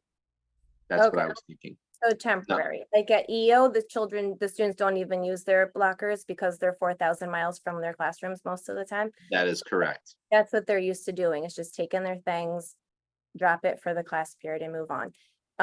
Coats and boots, we don't want to do that with all the time. True. No, we don't have to carry coats and boots. And I know in some school districts, they don't allow the carrying of the backpacks, etc., for security purposes. Just another, I don't know. Double-edged sword.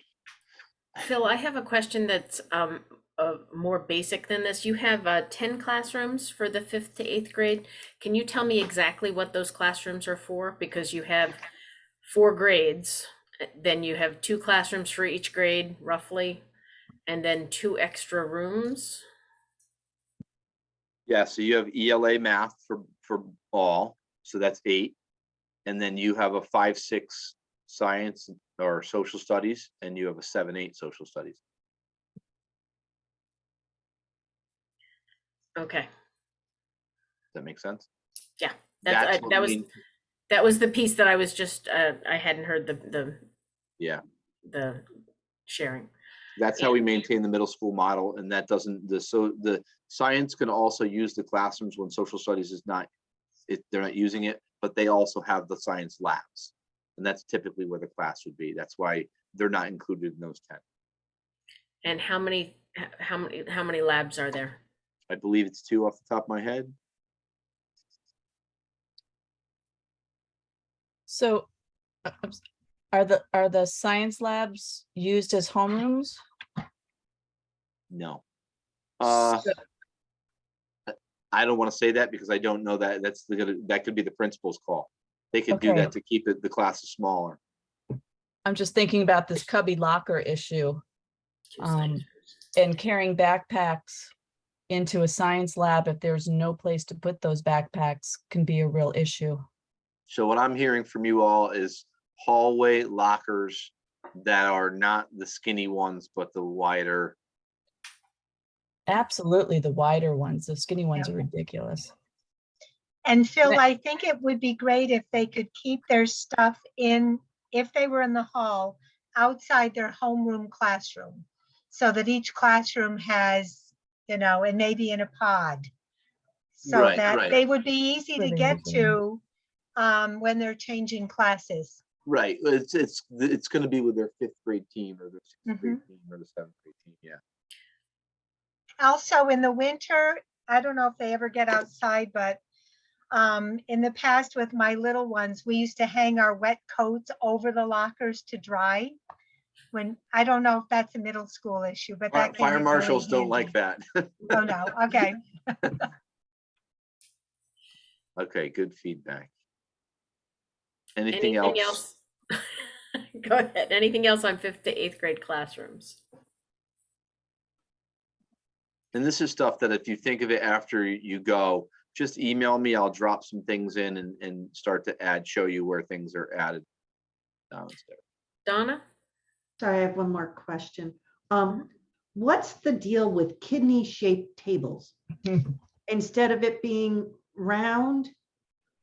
Because to me, when a kidney shaped table, then the person that's sitting in the inside curve kind of has their shoulders to the people that are sitting next to them. It's kind of like they're not able to look at their faces easily. So oval I get, round I get. It's I the think teacher. Ann wants to address this. Could you explain? I to me? love kidney tables. Kidney tables are instructional. The teacher sits in the middle in that space and you can reach every child all around the table. Eye to eye contact, you can point to their books. They're wonderful for instruction. So the teacher sits in the middle part. Right. Correct. Yes. Thank you very much. Brianna? Yeah, think of like an octopus lady. Woo. And actually I saw that those were for 5-seaters. I wish that they had room for one more so you could have 2 and 2 and 2, but the teachers will make it work. Yeah, and just because we wrote 5 doesn't mean that if they find a table that fits the space, doesn't mean they couldn't, change that table.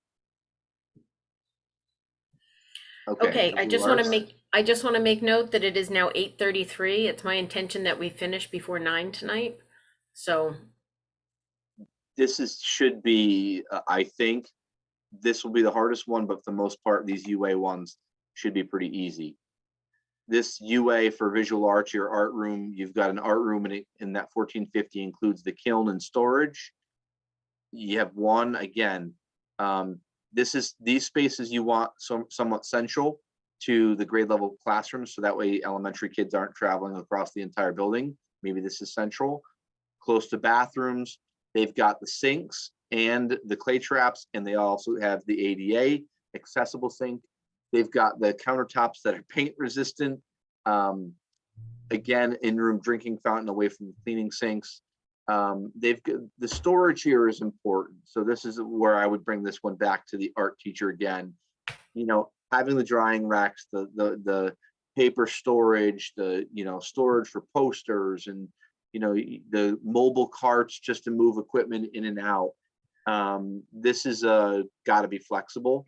And so I would just bring all of this to her. I have just basically gone into the rooms to see what's there now, and looked at some other spaces to see. So there's that for classroom storage. Same teacher storage space. There's really not a lot of student storage in this space, except for where they would store their work. All right, and that's really listed up here in this classroom storage, drying racks, things like that. The lighting is the same. The only difference is if there's a table up front, you want that studio lights that comes down onto that demo table. I've seen this at Talon High School. It's actually really, really important. If you're starting to talk about perspective or shadows and you have lights coming down a certain way, it does make a big difference. The space in here, some of this is, that surface that you want to be able to absolutely scrub. And then I have to figure out why someone had sheet linoleum, and I'm going to ask Scott Pellman about this one to see if I don't know if this is just a small space, and for things like watercolors, I'm not sure. I will find out about that. it could be that one of them is under the kiln and the other is in the classroom. For sure, could be. I would think there'd be tile across, but I don't know. The displays, you've got the lock showcase out in the corridor. Same thing, whiteboard on the sides of Promethean boards, and you've got bulletin boards throughout the classrooms. You've got the tables for workspace. You've got the demonstration tables and teacher furniture. You've got some of those specific things like the butcher block work tables, clay work table, things like that are really specific to some of the materials. They're not huge, but they fit in the room. You've got a kiln in here.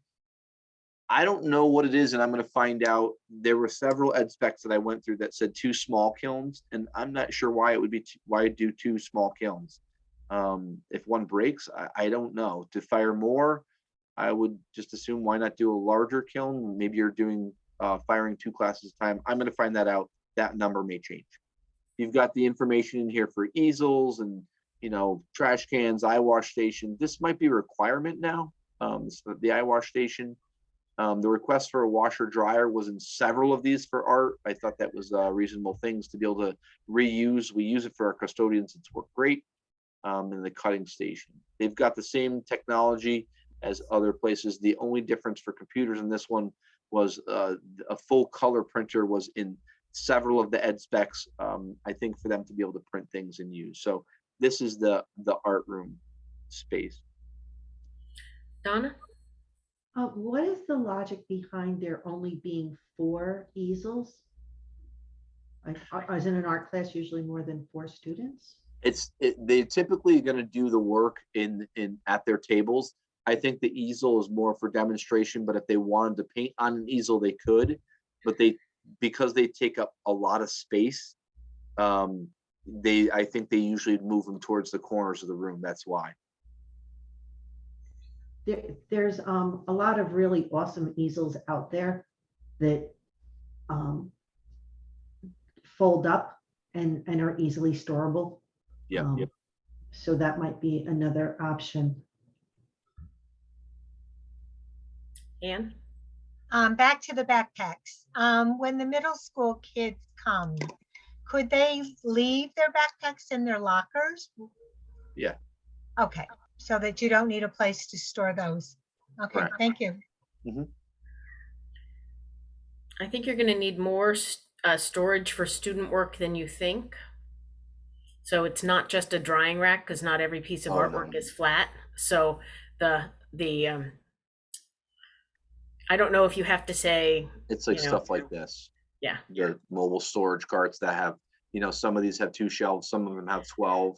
But the difference is now this one art room is serving all of the kids, all 400 students. Right. So that requires twice the amount of storage for student work. One thing I've seen work really well is to have those really large drawers so that a teacher can keep a class's work in those drawers. One way to store student work over time. I might be able to send our art teacher to Talon too, just to look at what, I don't remember, Brianna or Anne, do you remember what they had for storage in the art room? I remember the racks, but I don't remember. I don't remember. The art room is not standing out in my memory, actually. So I don't know that we have to go into a lot of detail on this, because this one still requires a lot more research. I think you need to send your art teacher to more than one school to look at it, because if you get this wrong, then your art teacher will be miserable. So we do not want that. And we don't want it to limit their ability to implement the curriculum, because they don't have enough room, for example. They might have a kiln and no place to store student, work that's fired but not ready to be glazed yet. There's a whole lot more to that than we could do in this meeting today. So maybe additional information and then come back to us with that. Yeah. Okay, so instrumental music then is the band. You've got the square footage on there. It includes the storage room and the practice rooms. Again, close proximity to the gym and stage. This depends on where you have, if you have an auditorium or not, right? You put it close to that, close to bathrooms. They actually, they actually recommend a sink for cleaning instruments, which is interesting. And so it's a larger sink. They've got the bookcases in there, the places for sheet music, and supplies, and then the storage for instruments, is important. You've got the direct natural lighting if you can. You've got the dimmable, same thing, carpet. The flooring in the storage room is the vinyl. You've got the same whiteboard setup. One of the whiteboards has permanent musical staff lines on it. You've got stackable chairs is really important in this room. Probably not as important in other spaces as it is here, just because of small groups and being able to adjust. You've got the teacher furniture is pretty much the same. And this is not a duplicate. It's not a duplication, or it's a duplication. It's written in 2 spots. It's just to show 80 music stands for the instrumental room. This might be a number that might be high, but when we bring everybody in 4, 5, 6, 7, 8, it's not that high. Like we have a pretty large band. And the conductor stands are really so you don't have to move your stand if you're doing small groups and you want to move around the room, you don't have to move it every time. You've got the sound deadening proof walls. You've got practice rooms. You want the windows so you can see into those. And then you've got the mirror so they can see themselves. It's the non-shatterproof Mylar windows. Technology is the same, and the computers. And then so they have music software, and I believe we use the music software. And those computers would be something that they could, use the smart music for it. Can you explain the Mylar? Yeah, Just right there. it's just it's like shatterproof. It's, it can be scratched, but they don't want a mirror that's going to shatter into 1,000 pieces if it's hit with an instrument. Got it. So But the so idea that of they can seeing your watch themselves practice. Yeah. Okay. seeing hand movements, it's the visual too as you're playing. What does Got your it. mouth Okay. look like? Things like that. Yeah. I'm just thinking you might want to say shatterproof. If who knows what the material is? Does it have to be Mylar? That Michelle, just this seems is so really silly, specific. but it is very specific. But apparently, this is a big thing because I googled it myself, and Okay. it was like this is what you use for bands. So I will write shatterproof in there though. Okay. And can you scroll back up, please? Yep. Give me 1 second.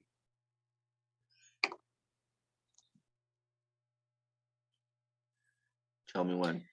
Right there. So proximity to gymnasium and stage. I think you need to say proximity to auditorium. It doesn't have to be next to the gymnasium if we're planning for an auditorium. Yep. You can change I'll it. add more detail. You can be more specific, but to leave the auditorium out seems a little odd there. I'll do the scenarios if there's an auditorium close to that. If there's no auditorium, Fair enough. Fair enough. Okay. Others with questions or comments? Okay. Same concept, general music, one room. This is the other space I was talking about. I don't know why I didn't have it up top. This is that general music room. It's same thing. There's not much. It's obviously smaller, but there's nothing in here that is significantly different. You've got the same permanent musical staff lines on the whiteboards. You've got a big group of chairs. So when you do mixed course, mixed grade levels, furniture is pretty much the same. This acoustical divider between platform and stage is only if you do a gymatorium. If we do an auditorium and we put a classroom on the stage, you would still need this. And acoustical is spelled wrong. Just noted that. Same thing. So again, you get the sense of what's there. Brianna? Oh, sorry. Just wondering if they do guitar, right? And keyboard, is there space for that somewhere? It's not a separate room. So that keyboard lab would have to be fit into whatever space they have now, into these spaces. That's general music though, not band specifically. Right. There is no the general music class right now is between the stage and a small room off the back of the corner where the keyboards are set up. It won't be a separate room in that space. Okay, as long as there's somewhere to put those things, because that's a valuable part of the program. Right, especially under that classroom storage for classroom instruments needs, if we've got 24 keyboards, that's not a small storage.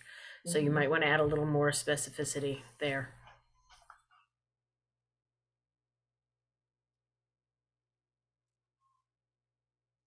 Okay. Anything else on general music or instrumental music? Okay. So PE, you've got the breakdown of the gym. You've got and these are separate. And the others, I joined them together to show you the total. These are separate so you could see the totals. So the gym is 7,200. The PE office storage is 7,400, 740. And that includes the 2 offices, 1 per locker room, or 1 per space, depending on how the architect designs it. and then 500 square feet of storage. You've got the 2 locker rooms, they're 400 square feet each. And then you've got the community bathrooms here, plus a separate family bathroom, and that's the single 80 square feet. Again, this is one that could be adjusted, but capacity to hold this entire student body, this size gym could do that. Convenient access to outdoor fields. You've got the, close proximity for the bathrooms. Is that written twice? No. The recessed drinking fountains with bottle filling stations in the gym. The lighting is as best you can with safety cages. If you can do the direct lighting, great. A stackable bleacher seating would be built into this. You've got the athletic floor in there, and then there's a lot of specifics in this. So the gym divider, you could do an acoustically rated operable wall, significantly more expensive. I'm just going to recommend a curtain. You've got, you can still create 2 spaces. I'm not so sure we would use that for a lot, to be honest with you, and it's a significant maintenance addition.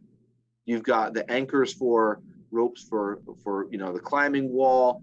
You need an audio system in a gym because it's so much larger to teach across. You need the scoreboard. The sound deadening, soundproof walls there's things they can put on the gym walls. I'm not talking about the curtain here, on the wall, so it doesn't echo as much. So if you do have a gymatorium, especially, you would want to make sure this is done well, because the acoustics will be significantly better with this material here, the soundproof walls.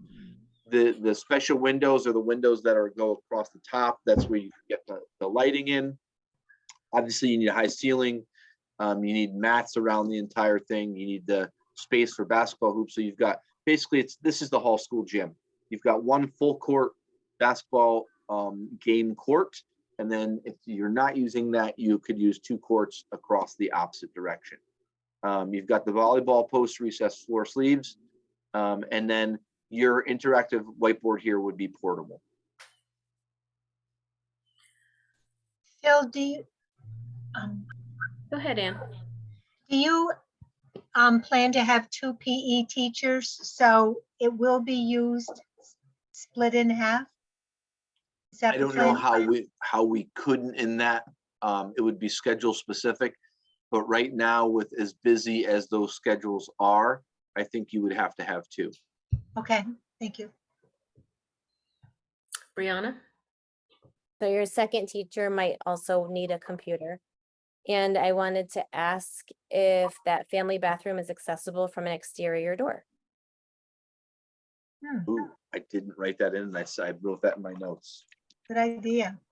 Can you tell I've been there before? Outside, locked out.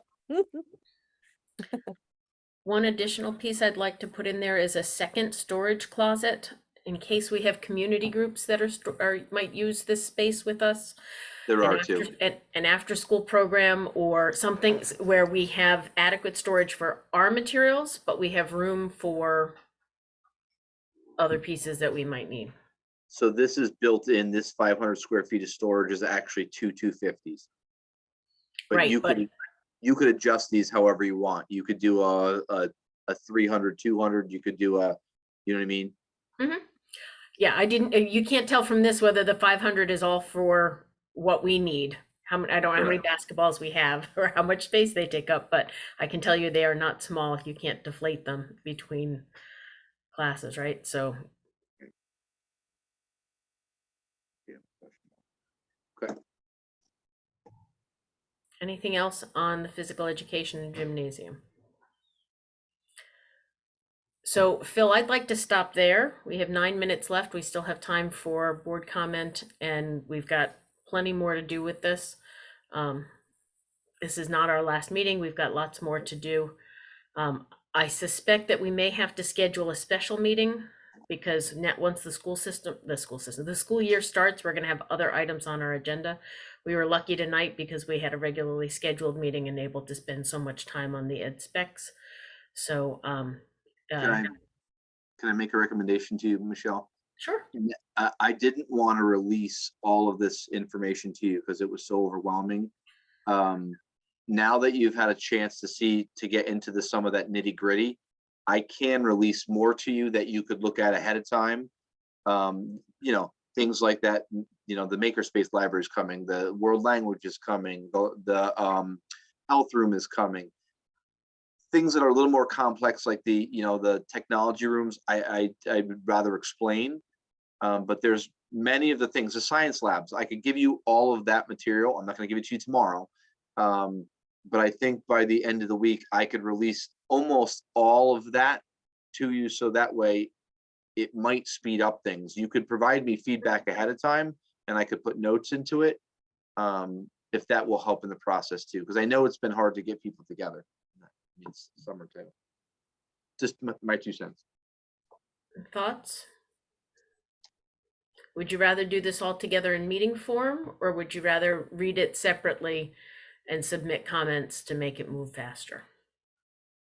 I think you'd have to still meet. It just wouldn't be. We would still have to meet. It's just going to make the meeting go Yeah. a little faster if we have time to do Right. it ahead. But some people prefer to process and hear each other's comments for the entire process, because it takes a lot of time, and without the context of having you explain it, it might be too confusing and not useful. So just Agreed. looking for feedback. Donna? Yeah, I like the idea of getting the information ahead of time to look at. And maybe just jot down our own questions, because the time it takes to submit something to Phil, then for him to read it and to get back to us, we all might have the same question or a similar question, or there might be, I like the dialogue, because if you say something, it might make me think about something else, or it might answer a question and then I don't have to ask it. So, but I do like the idea of having everything ahead of time. Okay. Any other thoughts on this? Laura? I just completely agree with that. Yeah, I like to see it ahead, but the conversation definitely is most valuable. Okay. That sounds like a plan, and we're just going to have to, make this a priority to schedule time. It might be a little easier now that we're not all on various different vacations. So, okay. So thank you all for working through that. That is not a small question of work that we have yet to do as we're moving forward. We have time on our board agenda now for present to speak. We have a number of folks with us that have been paying attention all throughout. So if you would like to speak, we ask that you raise your hand using the reactions button, or come on screen and raise your hand physically so we can see it. We ask that you start with your name and address for the record, and that you keep your comments to 3 minutes. Arthur Christensen, I saw your hand up first. Hi, Arthur Christensen, 14 Birch Meadow Lane. I just wanted to thank Phil for the exchange that we had about the ARPA funds. He contacted me after last meeting. I think we had a nice back and forth, and it seems to be a productive one. I think that the cover for the playground for the kids is a fantastic idea, and I really hope that goes through. And I just wanted to say thank you. Okay. Next, I saw Nick Tella's hand. Nick Teller, 49 Myrtle. I just want to start off with the safety aspect of the school. I know not much has been discussed yet. Probably more will be executive discussion on it. But so you got heating elements in front of the windows typically, like was discussed. And then you're going to be putting potentially bookshelves in front of these windows. The concern is, in an emergency, if these kids had to get out of the window, are we going to be making it more difficult for them to get out? Obviously, worst case scenario, but something we need to consider, just not stacking things in front of all these windows here. And then, so I think you were saying something about data of 45 births a year in Willington. Just curious where that information came from. Let's see. How many students are in magnet schools this year, or at least coming in? I don't know if that's information for later in September. Rubber surface, talking about in the playground. I know the dump collects tires and such. Maybe there's a deal where we can, whoever we're getting rubber from, we can work out a deal. Hey, I don't know, some rubber tires, because I know that they use them for the playgrounds to reduce any costs. Also, I think I heard that we're well over what we have allocated for the school already. So kind of concerning that, yeah, won't go into that too much. So it looks like the board's already made up their mind. It's a new school. There's no other discussion about rehabbing. It looks like every single meeting I've been on, really not giving much thought or doing a cost comparison to that. So kind of concerning there.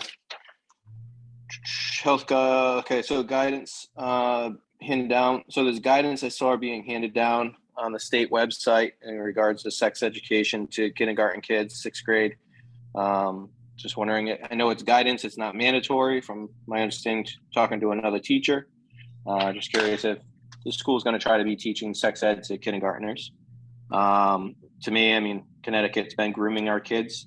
SH, what is it? I believe this was for 3 to 5, 3rd grade to 5th grade. SH 115, 125, 135 is just not appropriate for that kind of age. Sex education, let's see. Teaching kids in kindergarten about private parts is just not appropriate for a school teacher to be doing that. That's disgusting, in my opinion. And again, I know teachers are grooming and sexualizing kids, but it's not appropriate. It should be up to the teachers at the end of the day. And that's all I have. Thank you. Is there anyone else in the audience who's here for present to speak? Janice Castle, I see your hand. Thanks. Janice Castle, 18 Penny Hill Road.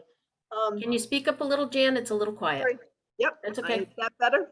That's better, thank you. It's my school computer, so you know, my school laptop. We know how that goes. We have a new one coming. So just a couple of comments as you were all discussing instrumental choral music and if it's on a stage or combined with a cafeteria. And I know, Phil, you had for the instrumental teacher, you know, the interactive Promethean board and that kind of stuff. And I think one thing when you're thinking about where you're going to have an instrumental teacher or a choral teacher and where they're going to have their space, they're not just doing rehearsals, they are also instructing. So it's important that they have permanent wall space and permanent places that they can do that instruction that is not going to get taken away every time they're not in a rehearsal. So it's just something to think about. I mean, I know there's different configurations for those large spaces for the rehearsals, but that's important to think about is how that's going to work. Because as a teacher, I don't want to be having to remove everything or have to recreate the wheel every time. So just, that's one comment. The other comment is, Phil, I know we were asking, where is that general music classroom? In your condensed version, there's no general music classroom there. But in the expanded part you did, there was no choral music in there. So if I'm understanding it correctly, there should be a choral music area, an instrumental music area, and a general music area. And so somewhere they're not lining up. So that's it. Thank you all for your hard work. Is there anyone else in the audience that would like to speak? This is your chance for this month. Okay. So we move on next to board comment. So who'd like to go first? If you go first, you get to say all the things that everybody else is going to say. Oh, she stole I just wanted to say everything she said or he said. Donna? Yeah, I just wanted to say thank you to everybody that showed up and said their comments. I would like the board to consider going to hybrid starting in September so that if people in the community want to show up, they can show up. If they want to do it online, so that way no one is not able to get in. It was mentioned that somebody had trouble participating, and I don't want to exclude anybody. I like the online because parents with small children can still participate without having to leave the house or get a sitter. So I think that it would be a great idea to move to the hybrid. And I hope everyone enjoys the rest of their summer. Thank you. Okay, who's next? Herb? I want to thank the superintendent for his presentation and on the educational specifications for the school building. And I understand that we'll be getting more information down the road, which will be very helpful. Also, with a few weeks left, the staff will be returning, and I think that from what I understand, everything is in place, so they will head into our new year, and I hope that the staff has a successful and profitable and happy new year. Okay, thank you, Herb. Okay. Anne? Oh, you got to come off mute though if you want to make your comments. Sorry There we about go. that. That's I'd like to congratulate Erin. I think it's amazing she finished her PhD and is writing all this curriculum. So congratulations to Erin. I also want to welcome all of our new teachers and wish them well for the year and wish everyone well for the upcoming school year. Thank you. Laura? See, if I wait long enough, I can just say ditto. No, certainly everything that's been said. Definitely a big shout out to Erin. Congratulations. That's something I understand. What an amazing feeling it is to get that done. I'm excited about the innovation grant for the after school. So hopefully that will happen, and definitely welcome to the new teachers. I didn't actually teach Heidi. She is my daughter Erin's age. I just missed the twins, the oldest, but I had their younger sisters, all of their younger sisters. So welcome to the new staff, and good luck to the folks who are leaving. And as everyone said, thank you so much, Phil, for all of your hard work on this. It's amazing, all of this that's going on. So thank you. Okay. Brianna and Tracy?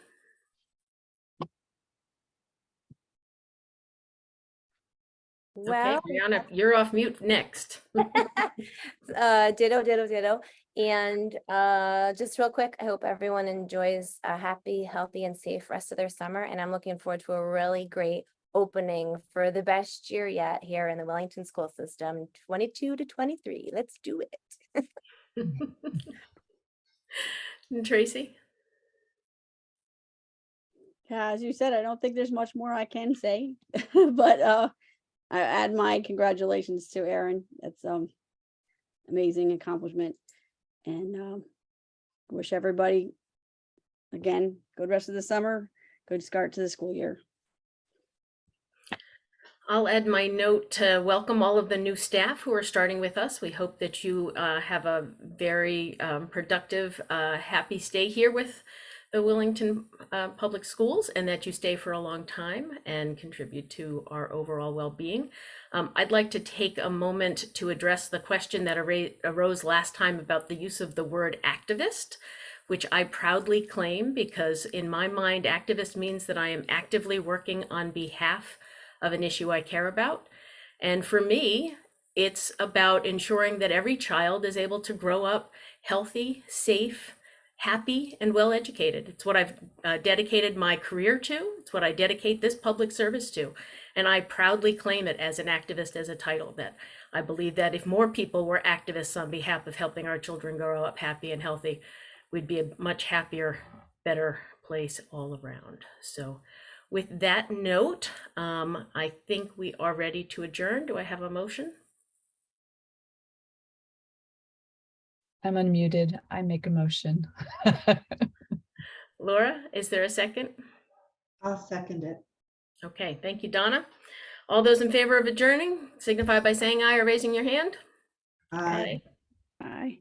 Okay, that was unanimous. So this meeting is then adjourned at 9:06. Thank you all and enjoy the rest of your Okay, summer. cool.